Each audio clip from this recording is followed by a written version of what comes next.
Una-una, we are to meditate on the goodness of God. Lagi tayo doon nakatingin.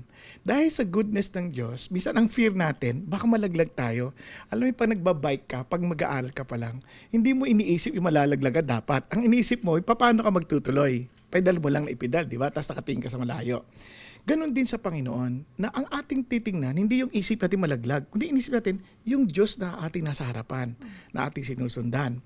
Kaya, hindi mo maaano sa licentiousness. Kasi doon takot ang tao na parang kung naligtas na tayo by His grace, di pwede natin gawin kahit ang gusto natin. Hindi totoo yun.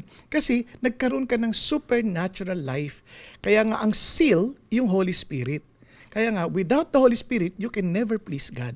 So yung Holy Spirit will not tell you to do anything else than to please Jesus. Kasi yun ang kanyang role paano yung legalism? Ganun din. Hindi ka trying to perform para ma-please si God. Kundi tinanggap mo yung pagmamahal ni Jesus, hindi dahil sa ginawa mo, kundi dahil sa ginawa na niya.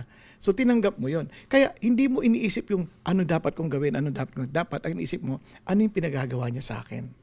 Di ba? Kaya yung legalism, nahuhulog yun sa ganun. We're trying to perform. We're trying to prove God our worth. Kaya sa atin, kaya sa biyaya ng Diyos, ang atin ay, hindi, mahal ko lang si Jesus dahil sa pagmamahal niya. I just want to please Him in a way na, na pinasasabi niya. At kung nagkamali ako, balik lang ako sa Kanya. Wala naman ako pupuntahan kundi siya lang.